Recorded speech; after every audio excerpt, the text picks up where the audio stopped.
napakakonti ng mga taong makikita mo na yung kanyang sinasabi, kanyang ginagawa.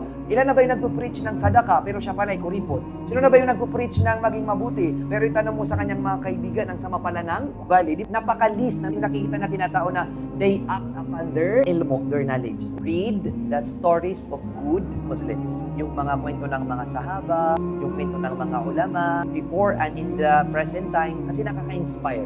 Kaya nga, di ba, nakita nyo yung mga kwento ng mga bata, gustong-gusto ng mga bata.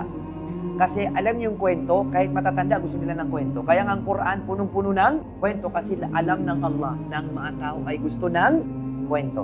So always read the histories or the stories of the pious Muslims that came before us. Kasi nakasabi ko sa kung kinaya nila, kaya natin. Inshallah. Yung isa sa mga ulama sa Saudi, si Sheikh Ibn Uthaymin, to make the story short, sinasabi ng mga estudyante niya kapag Fajr, di ba? Usually natok tayo dyan, di ba? Diba dyan yung mga oras ng mga adkarus saba, the remembrance of Allah. Tapos kapag hinantok siya, ano nyo ba? Nung sinasabi niya, pinapalo niya ang kanyang legs.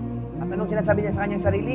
Muhammad, gumising ka, remember Allah, kasi mas mainit ang araw ng paghuhukom. Ibig sabihin, itong ginagawa ko ngayon, remembrance of Allah, is my way of relieving myself from the punishment of Allah. So nakita mo, napakalaking impact yun na makita mo yung teacher mo na yung kanyang sinasabi ay kanyang ginagawa. Napakakonti ng mga taong makikita mo na yung kanyang sinasabi ay kanyang ginagawa. Ilan na ba yung nagpo-preach ng sadaka pero siya pala ay kuripot? Sino na ba yung nagpo-preach ng maging mabuti pero itanong mo sa kanyang mga kaibigan ang sama pala ng ugali? Di ba pinag-iwanan? Benubulsa alima na maratayadet. Pamarakahapidir ng hapidir.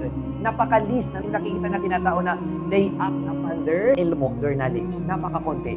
Pero pag nakita mo yung isa, behold, hold upon them. Kasi kukunti na lamang sila sa panahon na ito.